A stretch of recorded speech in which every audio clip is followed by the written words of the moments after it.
Amigos, bienvenidos a Radio Uruguay, bienvenidos a La Máquina de Pensar. ¿Cómo están ustedes? ¿Cómo han pasado este fin de semana? Espero que bien, disfrutando este calorcito, esta especie de tregua que nos dio el otoño y que está espectacular para hacer asados, en fin, para hacer distintas cosas. Dicen que se va a mantener hasta el jueves, esperemos que se equivoquen y que se mantenga un poco más. Amigos, tengo aquí a Jorge Pozzi en control de emisiones, lo tenemos ahí. Mejor ni hablar del fin de semana, Pozzi, y hablemos con el Flaco Germán. Tampoco, el Flaco Germán no sé si está muy contento con lo que ocurrió el fin de semana. Dice que sí, el Flaco Germán está en la puesta a punto en producción, el hombre es de Nacional, entonces está contento, pero está contento más o menos, ¿no? Gente, esta semana la vamos a dedicar no a un tema, no la vamos a dedicar a un escritor, no la vamos a dedicar a una obra. Dijimos que va a ser una cuestión, una especie de combinación, una combinación extraña. Lo titulamos Pisco Sour o Pisco Sour, charrúas y una revelación sobre Florencio Sánchez.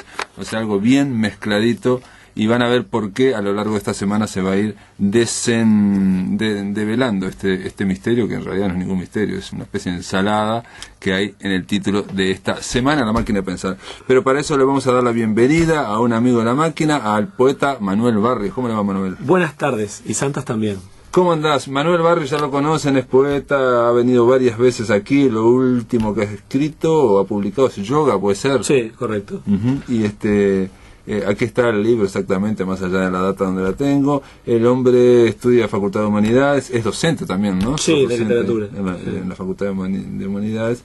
Y estás vinculado a movimientos editoriales y tienes, ¿no? Tenés tu propia editora. Tenemos una editorial cooperativa que se llama Editorial Mental, con Olga Leiva, Diego de Ávila, Santiago Márquez y Alex Piperno. Exactamente. Este hombre, Manuel Barrios, este poeta, viene con su libro, pero en realidad viene con su editora. La trajo ahí bajo el brazo. Sí, porque tenía miedo de que me criticaras el libro. Entonces dije, yo voy a traer a Jocelyn, que Jocelyn es importante, ¿no? Entonces como que cualquier crítica se la decís a ella. Están muy lindos los libros, dos libros, uno es Yoga de José Manuel Barrios, otro es Sahara o Sáhara, dicen los españoles, de Alex Piperno, y se trata de una editorial mexicana, Limón Partido. ¿Cómo le va, Jocelyn Pantoja? ¿Cómo andás? Hola, muy bien, gracias. Feliz de estar acá en Montevideo, muy hermoso todo. Jocelyn, vos viniste hoy, estás recién llegada a Montevideo, ¿ya habías venido anteriormente a esta ciudad? Primera vez, lo confieso. Así que tenés un panorama breve, digamos, ¿no? Desde que llegaste acá has visto poco. Bueno, creo que bastante el campo, desde el tramo de Colonia a Montevideo. Sí, bueno, si viniste por la ruta, no conociste bastante, sí, por lo menos tenés un par de horas de Uruguay. Una vez conversando con un escritor y crítico mexicano, un amigo nuestro, hemos hablado por los micrófonos, Lauro Zavala, él me decía que no conoce Montevideo, pero que para él es un lugar mítico, el Río de la Plata, digamos, es un lugar medio mítico a nivel literario, ¿no? Claro, un lugar, un topos, de hecho, ¿no? O sea, un lugar que pasa por todas las grandes voces de la literatura uruguaya y que es casi un obligado para cualquier amante de la literatura latinoamericana conocer, creo. Jocelyn es poeta. Ella está haciendo una gira, que yo dije Pisco Sour, pero ella dice que es Pisco Sour, Montevideo. Va a tener una actividad importante esta semana. Viniste hoy lunes, te vas el sábado. Es poeta, es editora y es gestora cultural. Estas tres cosas, en tu caso, ¿van separadas? ¿Fueron primero una, después otra? Porque viste que a veces la necesidad tiene cara de hereje, entonces uno empieza siendo poeta, después termina siendo editor, después termina siendo gestor cultural. No. ¿Cómo fue en tu caso? Yo creo que hay una vocación clarísima desde mis 8 años, que fue ser editora. Hay una necesidad que es la de ser poeta, pero que en todo caso es algo que acompaña también mis días. Y bueno, sí creo que la que un poco es la parte fuerte y que se da por medio de sacar las cosas adelante, pues es la de la gestión cultural, que ahí pues nada, ¿no? Uno tiene que aprender las formas en las que se comunica la otra parte que te va a apoyar, ¿no? El fondo, el gobierno, quien sea que vayas a a buscar una alianza estratégica para hacer lo que tú quieres, ¿no? Que eso también yo lo tomo como una parte de creación. O sea, hay una integración en todo en la creación. También ser editora para mí es ver parte de mi obra literaria reflejado en eso, en sentido de una visión, como si todos los títulos compusieran esa gran otra obra literaria que, bueno, finalmente va a los lectores también, pero bueno, por sobre todas las cosas hay amor, ¿no? Amor a las letras. Se ha dicho que un editor, digo, la tarea, digamos, más enriquecedora o más artística, no sé cómo llamarlo, de un editor, precisamente es la de ejercer el gusto, ejercer el criterio, y con eso ejercer un estilo, como si fuera una prolongación, digamos, en el caso tuyo que es poeta, de la creación. Se ha dicho, por ejemplo, en el caso del Lebrero, Mario Lebrero tenía talleres literarios, entonces ejercía la edición o la corrección, ¿no? Entonces como que podía ser otra forma de continuar su obra, o por otro medio, digamos, ¿no? Puede en otro momento. Sin duda, en el caso de Jocelyn, por ejemplo, yo interpreto el trabajo que ella hace con los libros como un más allá de la semántica también, porque la semántica que ella está trabajando en estas obras también la plasma en esos libros, en el catálogo, en los libros que edita, por qué uno sí y otro no, en ese canon que tiene de ser editor, pero también en lo que ella propone en la combinación entre esa editorial y un festival de poesía. Ahí se está dando una misma semántica, porque los poetas que invita, las actividades que arma, de qué se trata, es como si fuera un gran poema, ¿no? Que se llama, quizás se puede llamar Limón Partido, se puede llamar Jocelyn Pantoja también, no sabemos. Sí, hay un detalle que no lo he dicho, que es quizás importante, quizás sería el más importante de la visita de Jocelyn Pantoja, es que esta editorial Limón Partido se plantea editar libros de poetas, pero no solo mexicanos. Hay una ambición muy ambiciosa realmente de editar a Latinoamérica. Claro, pues nació así, por lo que mismo Manuel comenta, que de hecho era la necesidad de la comunicación, digamos, del sur hacia el norte, viendo que un poco las poéticas mexicanas se habían quedado un poco rezagadas con respecto de lo innovador que podía ser la lengua misma, las formas. Tú sabes, la poética mexicana de pronto es muy formal, muy retórica, que no está mal, es una tradición. Es una tradición, sí. Pero que finalmente, viendo cómo estaban comunicándose las contrapartes, digamos, nuestros contemporáneos en otras latitudes, dijimos no, o sea, hay que comunicar para leer y para entonces que acá surja algo distinto. Y sobre ese, digamos, que tú dices ambición, pues no, porque nosotros un poco lo que tratamos de hacer fue decir, Latinoamérica es nuestra casa grande y no es ningún afán más que el decir, de construir estos espacios de las fronteras, etcétera, que tratan un poco como de imponernos, y que nosotros finalmente, creo, como mi generación, pues ya estamos al final del Estado-Nación. O sea, como tal, opera, o sea, más bien, la globalización opera para otras cosas, ¿y por qué no va a operar una globalización poética o una globalización humanizante que nos permita otras comunicaciones y que nos permita otros lenguajes y que nos de alguna manera nos eclosione para hacer algo más potente? Yo creo que es eso, que la ambición fue tratar de hacer, digamos, estas combinaciones para potenciar al máximo lo que es este español, que es el español, creo yo, más vivo que existe y que es completo, que es desde el Río Bravo hasta acá donde estamos y al final de la Patagonia, supongo, que es el que más cuerpo tiene y el que más vital es y el que está además como en mayor ebullición y constante crecimiento, ¿no? Entonces, esa fue la apuesta, más que la ambición. Si se toma como una parte de ambición, bueno, también, pero también hay que recordar que México, pues, de alguna u otra manera también ejerce el polo, digamos, hegemonizante, ¿no? Y era la contrahegemonía. O sea, decirle a México, mira, o sea, tú tienes tantos poetas, tienes tantas becas, tienes tantas cosas, que hay que ser un poco generosos para el otro lado, ¿no? Esa un poco fue digamos, fueron los hilos que detonaron la idea de la colección. De todas formas, el Limón Partido también publica a poetas mexicanos, ¿o no? No, claro, por supuesto. Tenemos 7 poetas mexicanos. Jocelyn, el tema es que estamos hablando de poesía, todos sabemos en todos lados la realidad comercial que tiene la poesía, la conocemos, podremos extendernos, podremos aclarar, interpretar, hay distintas interpretaciones, pero bueno, como que es una realidad que lleva, entre otras cosas, a la necesidad de que haya fondos culturales, que haya una intervención en recursos monetarios, digamos, del Estado en general o de fundaciones culturales privadas, precisamente para que la poesía continúe editándose, viviendo, digamos, o por ejemplo en el caso tuyo, porque podés tener una editorial, pero digo, vivir en México y venir para acá es un viaje largo también, ¿no? Claro. Bueno, nosotros siempre fuimos haciendo como las combinaciones de lo que es, o sea, yo cuando te decía la gestión por necesidad, es que realmente vivo la gestión, y ahora mismo nosotros mismos construimos hace 1 año y medio una empresa de servicios editoriales. Entonces es la diversificación, ¿no? Porque obvio, sí, no va a dar la poesía para comer ni para pagar los viajes, pero siempre que podemos hacemos las inversiones mínimas, pero suficientes para poder trasladarnos o trasladar a nuestros autores, que también nos parece importante.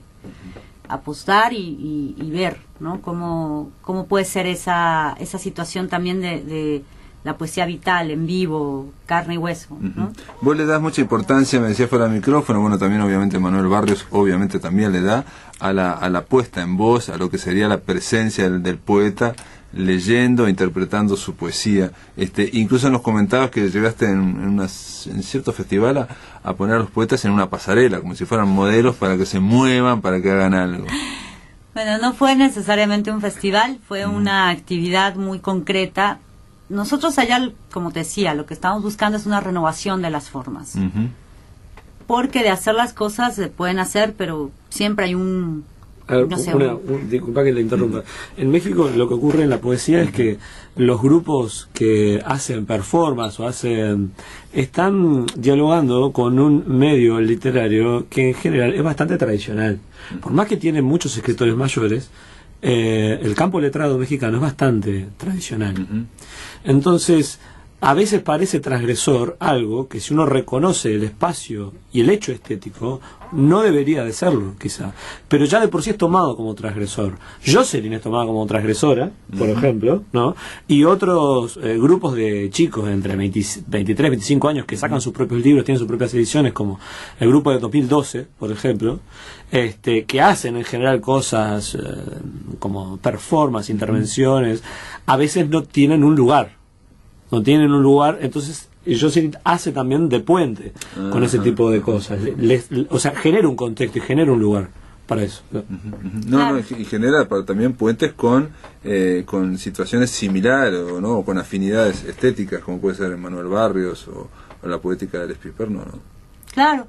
No, eso está, digamos, es un trabajo anterior, y creo que el trabajo de encontrar tanto la poética de Alex en un momento como la poética de Manuel, trabajar los libros y esto, bueno, eso es otro trabajo, claro, pero lo interesante es, por ejemplo, en la pasarela nosotros teníamos una mesa de libros, conquistamos un público que tenía entre 19 y 21 años, que les pareció esto innovador, y a mí es lo que me importa, el vínculo intergeneracional también que se logre, ¿no? O sea, de nada sirve que la poesía de Manuel, que lo es muy innovadora, es muy distinta, se lea desde las grandes letras, si es que en verdad no va a tener una semilla futura. Y a mí lo que me interesa también es eso. Entonces, jugando un poco con los chicos más pequeños del propio consejo editorial, porque no soy sola, digo, Manuel hizo eso es que decirlo, es importante, que no soy sola, pero yo me creía que eras sola casi. No, tengo detrás, un editor maravilloso, que es Andrés Márquez, un socio que hace toda la parte gráfica, que es Hernán García, un consejo editorial que también me parece primera, que ahora lo componen Javier Raya, que es un mexicano, Manuel de J. Jiménez y Javier Norambuena, que es un chileno que está radicando en México, un consejo de colaboraciones latinoamericanas, que ya sería como extenderme bastante, y digamos la propia gente que trabaja dentro de la editorial y al mismo tiempo en la empresa, que pues son más jóvenes.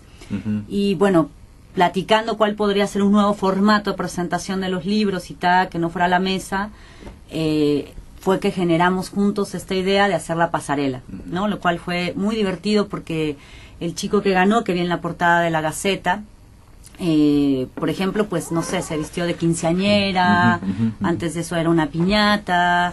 A mí me gustaría contar algo, que es que cuando yo le envié a Jocelyn mi manuscrito Yoga, ¿no? Yo llegué a esa instancia porque por esto que estamos hablando, que viene a ser como el movimiento de la poesía latinoamericana de 10 años hasta esta parte.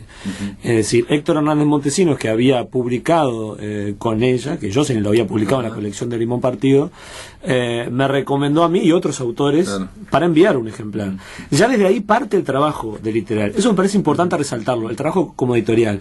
La editorial, una vez que llega el manuscrito, contesta rápidamente, lee el manuscrito y devuelve ¿no? un sentido de ese texto para ellos, un sentido posible.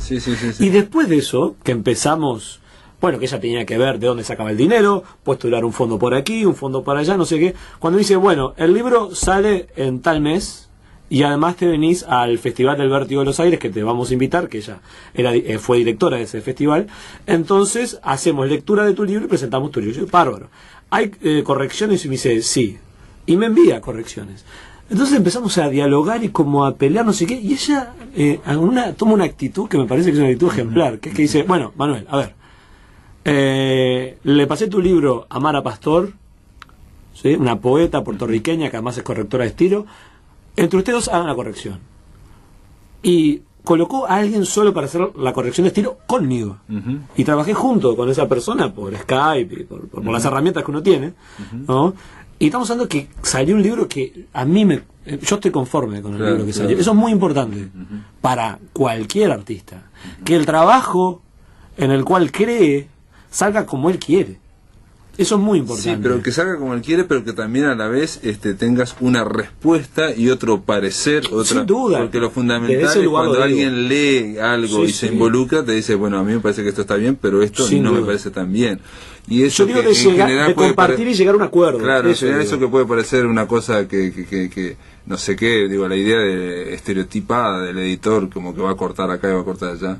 En general los artistas están deseando que por favor alguien opine, porque en general lo que se da es la de, bueno, se aprobó. Que nadie opina nada, que nadie dice nada. Por eso se edita cual vos lo mandaste, tal cosa. Sin duda. Entonces parece que, digo, sería lo ideal para el artista, digo, yo mando un libro, me lo aprueban y me lo publican exactamente igual que yo lo mandé. Claro. Eso sería, pero eso se da, y sobre todo en narrativo se da muchísimo, porque sencillamente se ha industrializado la edición y lo que se hace una corrección de que no haya falta de ortografía o de estilo en ese sentido, pero no una concepción. Por ejemplo, Maca, ahora que va a venir después, Maca es alguien que te dice que es otro editor, te va a decir, no, para mí se termina antes la narración, por ejemplo. Bueno, Maca va a estar con nosotros el miércoles en una actividad en el Centro Cultural Español, pero si querés... está ahí, Maca está ahí. O sea que menos mal que estábamos hablando bien del hombre, aunque no sé si nos está escuchando. Bueno, después de la pausa continuamos aquí conversando con Jocelyn Pantoja y con Manuel Barrios sobre Limón Partido y sobre la poesía latinoamericana aquí en la máquina de pensar. Estoy con Jocelyn Pantoja, Manuel Barrios, una poeta mexicana, un poeta uruguayo. Están vinculados aquí porque van a presentar mañana el poemario Yoga de José Manuel Barrios, un poemario, ¿no? El miércoles 9 vamos a presentar Yoga. El miércoles 9, 6 de la tarde en el Centro Cultural de España, en la cafetería del Centro Cultural de España. El libro lo va a presentar Jocelyn Pantoja y lo va a presentar Lourdes Silva. Antes de la presentación del libro va a haber una actividad muy importante, que es con lo que decidimos abrir justamente esto que se llama Gira Pisco Sour, ¿sí?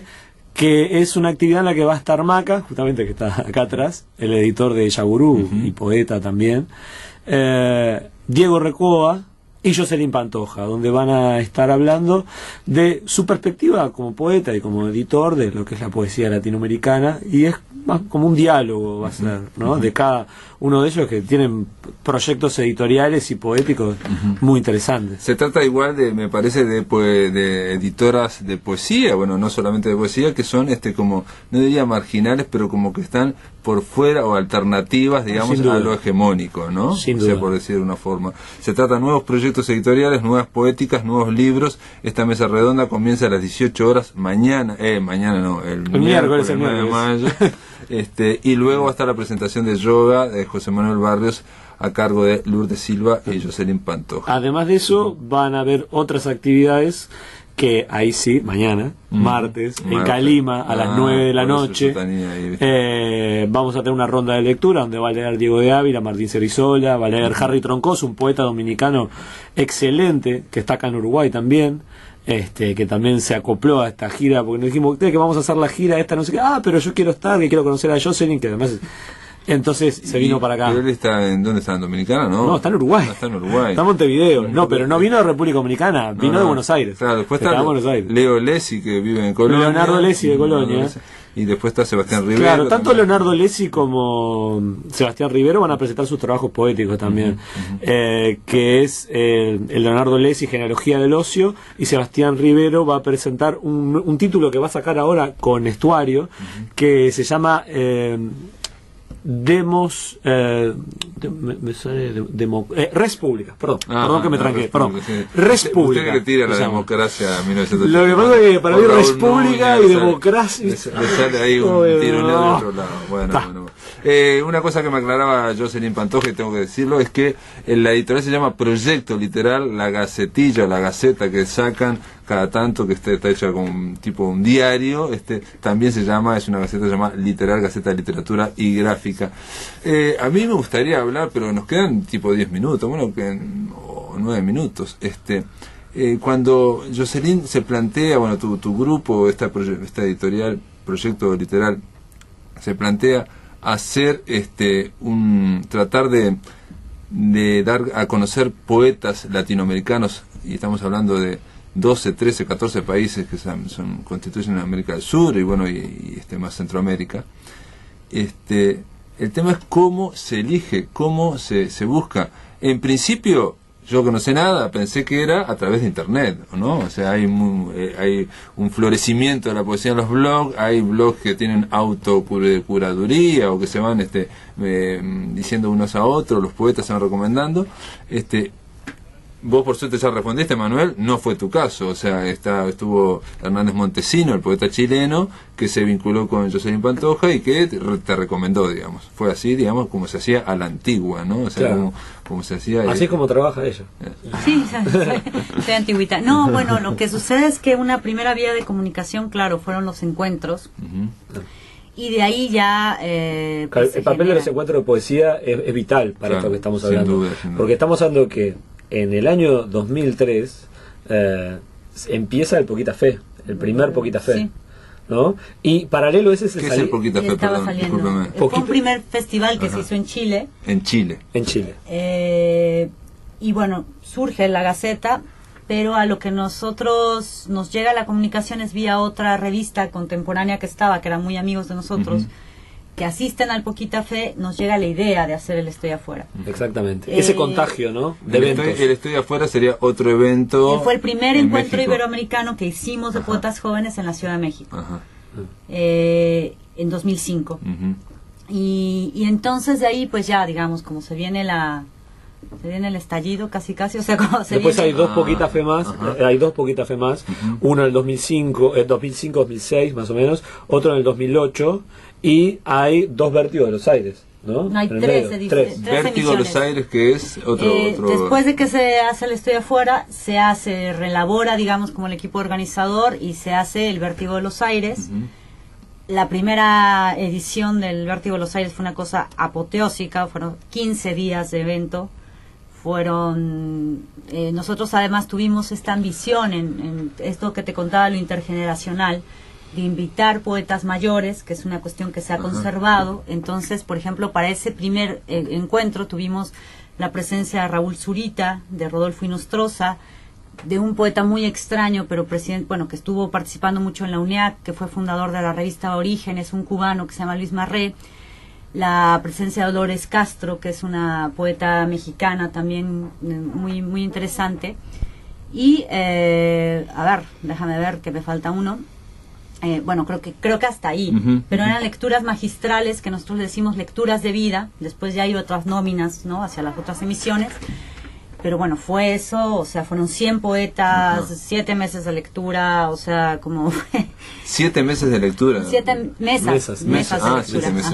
De alguna forma es un poco lo que decía Manuel Barrios fuera de micrófono. Digo, cuando yo planteo una y otra vez la idea de que en los 60 había una idea, por lo menos crítica, de lo que estaba ocurriendo a nivel continental, por lo menos un cierto panorama, una cierta, se podían trazar ciertas corrientes, o los críticos podían esbozar ciertas teorías, decir, bueno, estamos haciendo, o esto demuestra que somos un subcontinente y no somos un mosaico partido. Después eso, como que con el avance tecnológico, o sea, cuanto mayor comunicación, como que se explotó, se fragmentó y se abdicó de cualquier visión continental. Sí, absolutamente. A mí me gustaría resaltar que lo que ocurre es una dinámica de respuesta, porque cuando ocurre el primer Poquita Fe, Jocelyn con esa idea, con ese semen, ¿sí? Responde. ¿No? Responde con, bueno, yo voy a hacer también un encuentro de poesía. Y también pasa lo mismo con el encuentro Noísima Huerva, por ejemplo, en Perú. Pasa lo mismo con el Salida al Mar en Buenos Aires. Bueno, gusto tuyo acá también, ¿no? Bueno, también. Mi idea también fue la de responder a esos encuentros también. O sea, responder es como si uno levantara la mano en una clase. Algo así, ¿no? Como decir, tengo algo para decir. Bueno, lo que vos decís de alguna forma es que desde el 2000 o 2002 para acá se empezó a ver una combinación, unos puentes, empezaron a generar estas idas y venidas, que digo, la prueba más evidente es estos 2 libros de 2 poetas uruguayos que se editan en México y que viene la editora aquí. Yo diría que son poéticas nómades, diría que son. Nomadismo. Ella habló hoy de justamente no atarse a la concepción de Estado, ¿no? Y no limitarse con el territorio. Yo como que justamente aportaría eso de nomadismo, alianzas nómadas. Lo que yo te iba a preguntar era porque si bien está bastante claro con estos ejemplos que está habiendo una mayor comunicación por primera vez y puentes e intercambios, la pregunta es, ¿hay una visión de lo que está pasando en el continente? ¿Hay crítica? Porque ya no poética, porque poética evidentemente se está viendo una combinatoria de poetas. Yo creo que hay una diferencia importante ahí, que es la siguiente. La crítica la hacen los críticos. Nosotros podemos tener un espíritu crítico como editores o como poetas, pero no somos críticos. Entonces hay que preguntarse a los críticos. Nosotros no somos críticos. Cumplimos un papel crítico como editor, como poeta, ¿sí? Como gestores. Claro. Como colaboradores de las cosas que hacemos y como con alianza con otros, pero no somos críticos. De hecho están ejerciendo la crítica al elegir, se está ejerciendo de una forma la crítica, ¿no? De alguna manera, mira, lo que yo sí creo es que se ponen en juego muchísimas, o se tensan de alguna manera los contextos, porque siempre es bien complicado, al menos para nosotros en los diferentes encuentros, sacar las nóminas, ¿sabes? O sea, pero esto sí, es el problema de todo el mundo cuando hace un encuentro. O sea, lo que yo sí te digo es que nos vamos sobre la obra.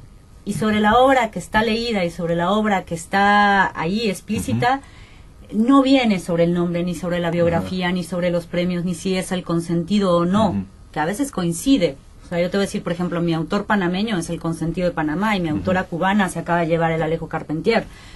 Pero me pasó estando en Cuba presentando su libro que le dieron el premio. Claro. O sea, no es una cuestión, vos no tenés digamos, la culpa de tener tan buen ojo. De hecho.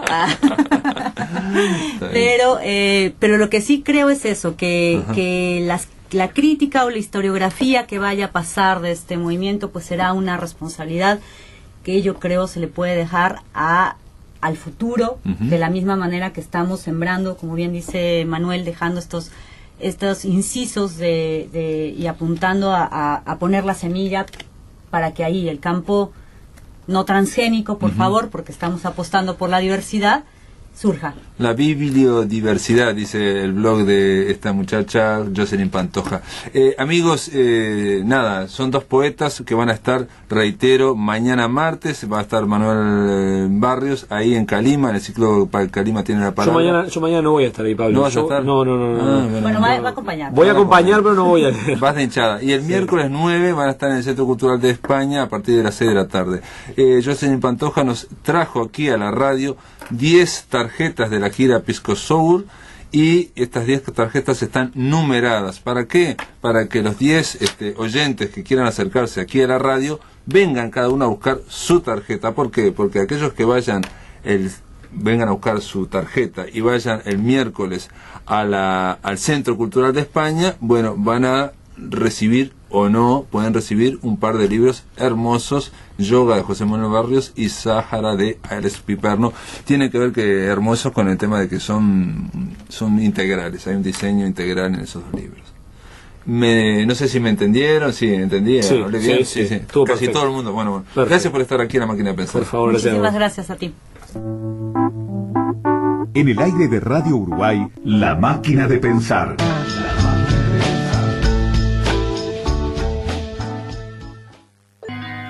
Amigos, aquí llegamos al tercer bloque de La Máquina de Pensar, un día dedicado a la poesía. En este caso hablamos de la poesía de Limón Partido, de la colección, de la editorial Proyecto Literal, que es mexicana, pero que edita a poetas latinoamericanos y que está editando a 2 poetas uruguayos. Venimos a una editorial uruguaya y un poeta uruguayo. ¿Cómo le va, Maca? ¿Qué tal? Mucho gusto. Como siempre, encantado de estar acá en La Máquina. Gustavo Wojciechowski, Maca Chin, saben ustedes que es diseñador gráfico, que es editor, ya los conocen de memoria, pero no sé si saben la última que se mandó, Trasiego.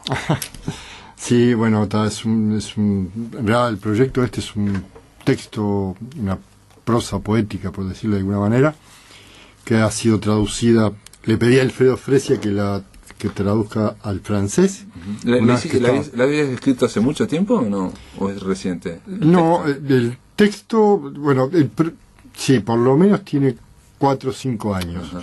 El proyecto duró 3 años, puede ser. Sí, vos me lo habías comentado, el proyecto, la idea esa claro. Que la tenías. Fresia tradujo al francés, una vez que estaba el francés en Estrabal al castellano. De esa versión pasamos al sueco con Mascaró, del sueco al castellano con Altesor, y así sucesivamente. Fuimos al alemán, al portugués, inglés, guaraní, polaco, hebreo, ruso, bueno, son... Sí, yo los conté, hoy me puse a contarlos, son 12 idiomas. 13 contando el español. Claro, 13, el griego... Usted sabe que yo con el 13 me llevo bien. Muy bien. Porque mi apellido tiene 13 letras y la M de Maca es la 13ª letra del alfabeto, entonces cabalísticamente tiene que ser 13 idiomas. Trasiego no. No. Pero digo, la idea, una cosa es la idea tal cual acabas de expresar vos, y era un poco aquella idea que vos estabas peloteando, pensando eventualmente, yo no sé si hace un par de años cuando me la comentaste a mí, porque un día me la comentaste, habías pensado en 12 idiomas, 12 o 13 pasadas a distintos idiomas, ¿no? Sí, En su principio era claro. Como la idea de teléfono descompuesto, ¿no? Es un teléfono descompuesto, de alguna manera, porque cada traductor conoce solo la versión que le llega a él, no conoce las anteriores, y trabaja a partir de esa versión, ¿no? Y bueno, el proyecto implicaba conseguir 2 traductores de un mismo idioma, ¿no? 2 que manejaran alemán y castellano, uno para llevarlo al alemán y otro para traerlo de vuelta, ¿no? Y para que ninguno leyera, solo se contara con la versión anterior. Que solo tuvieran una versión que es la que le llegaba a ellos. Claro, y tenían total libertad de hacer la traducción tal cual les parecía, ¿no? Sí, que también eso es otra cosa, es un texto de prosa poética, es un texto que tiene por lo menos tiene una clara finalidad poética, ¿no? Tratar de encerrar en una narración, pero que es de un instante, precisamente eso, ¿no? El tema del paso del tiempo, el instante. Es el paso del tiempo, determinada transformación que tiene el tiempo, que es un poco también lo que va pasando con el texto. El texto se va deformando, se va deconstruyendo y transformándose en otra cosa, ¿no?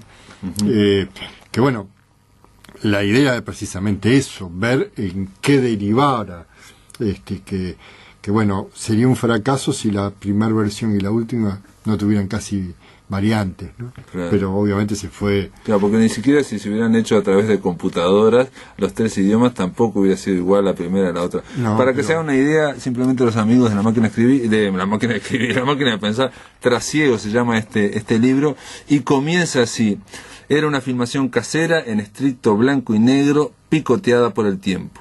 Esa es la primera frase, ¿no? La segunda dice: recuerdo que todos estaban contentos, hombres y mujeres saltando por la playa entre las rayitas que se sucedían, inquietas como los propios familiares, corriendo y riendo.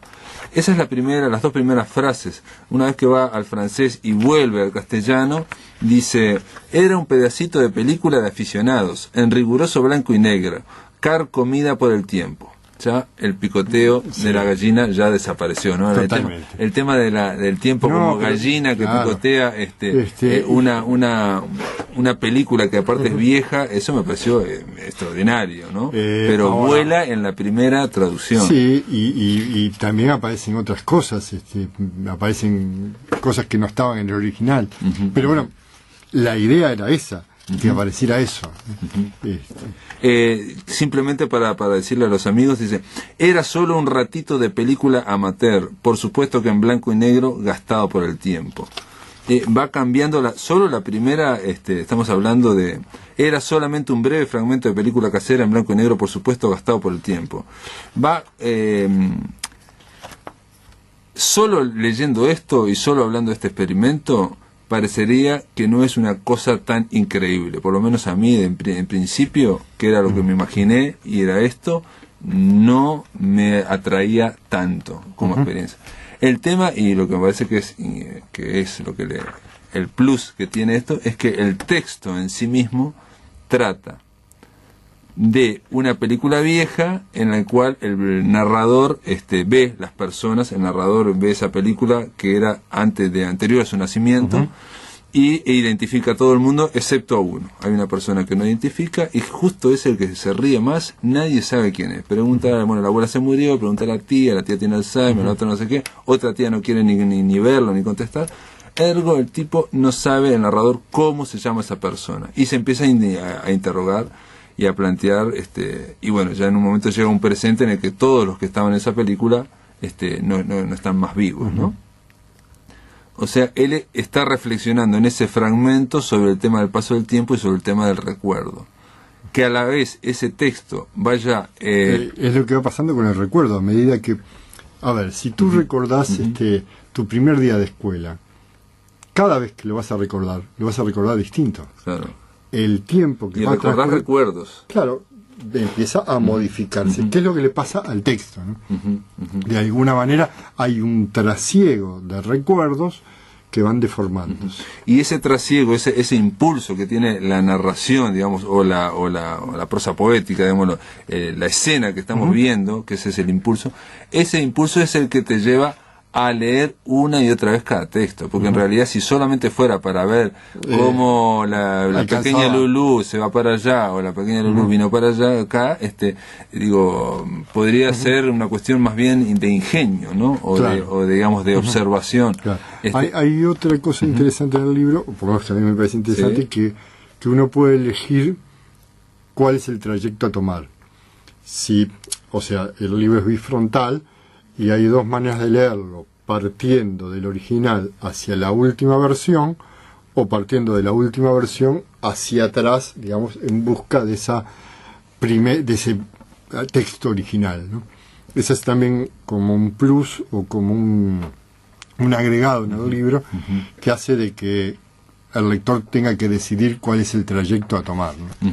El texto, esa escena que se está hablando, que se está diciendo el narrador, culmina así, dice, lo digo ahora, él se está planteando acerca de ese hombre que estuvo ahí y que sonreía y que era familiar entre los familiares, pero que ahora es ajeno, nadie lo conoce, antes seguro no lo era, cuando era, ahora lo es, ahora es ajeno, cuando no es, cuando ya murió porque nadie puede hablar por él.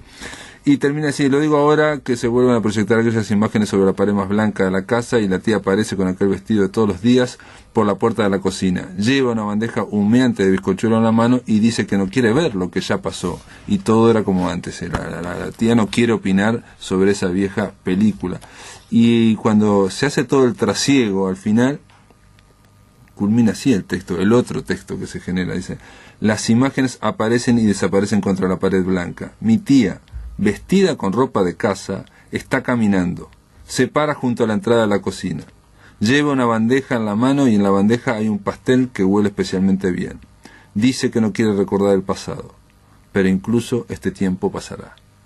O sea, se ha transformado absolutamente, pero tiene una coda, un desenlace mucho más poético capaz que estaba al principio, ¿no? En realidad, digo, hay deformaciones y hay transformaciones, y cada traductor aportó desde su sensibilidad. Digo, cada uno de ellos, su gran mayoría son todos poetas o escritores, lo cual también hace de que haya un juego literario en cada una de las versiones.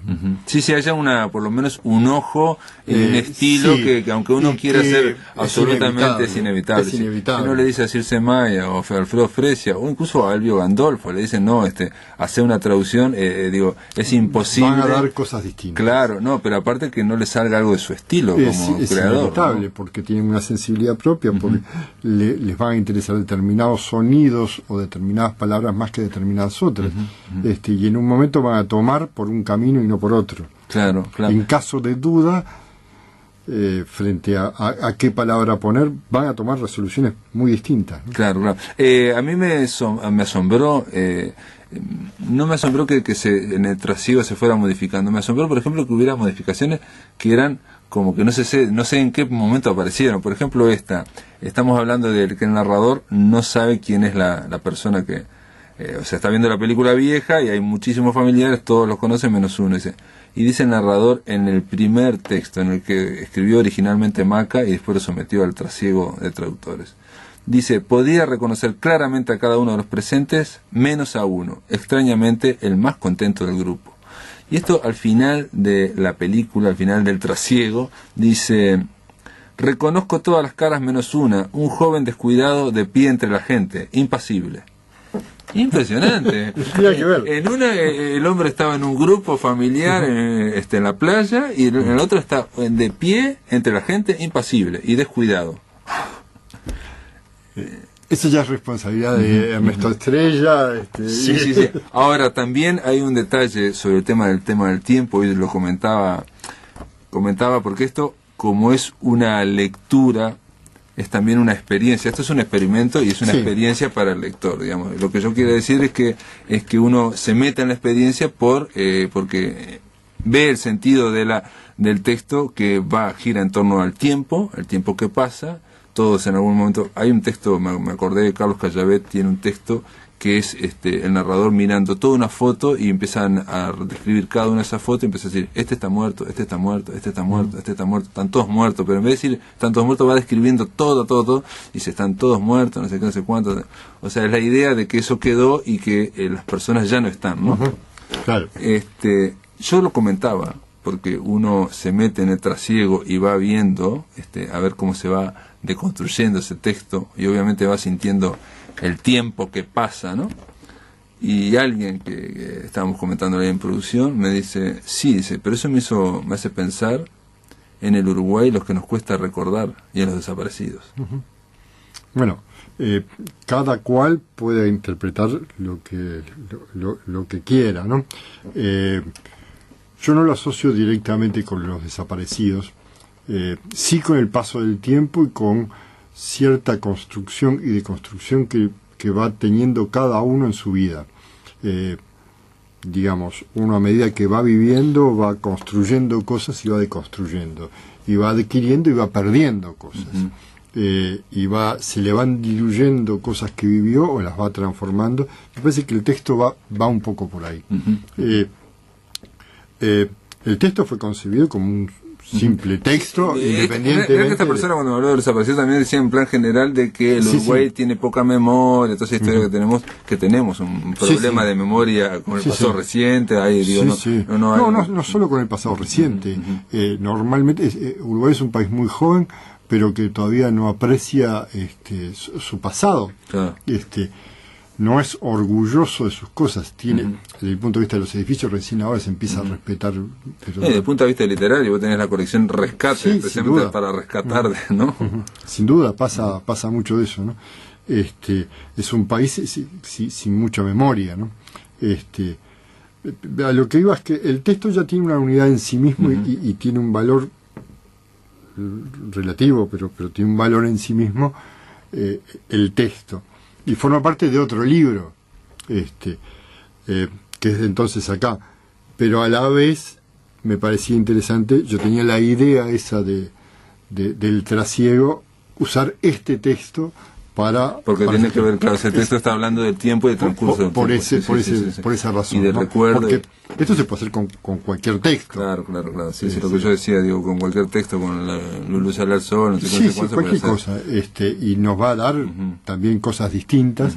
¿Y qué te pareció, estamos terminando, Maca, qué te pareció una vez que vos largaste ese texto? Obviamente tuviste que coordinar cada uno de los 12 pasajes, esos 13 idiomas. En realidad son como 24 traductores, porque son el de entrada y de salida de cada idioma. Son 2 por idioma. Son 2 por idioma. ¿Cómo fue, digamos, sos el único lector ahí de tu experiencia como lector? Claro. Y bueno, yo me fui divirtiendo porque cuando empezaban a aparecer cosas extrañas, que a la vez de esas extrañas iban a otras más extrañas, y que a veces volvían a cierto tono inicial, obviamente siempre es muy sorpresivo. Y muchos de los traductores, una vez que hicieron su trabajo, me pedían el original, querían ver cómo era el original. Pero bueno, yo me divertí mucho haciéndolo, que en definitiva yo tiré la primera piedrita y después fui convocando a amigos, que todos ellos pusieron todo su talento, toda su creatividad en el proyecto, ¿no?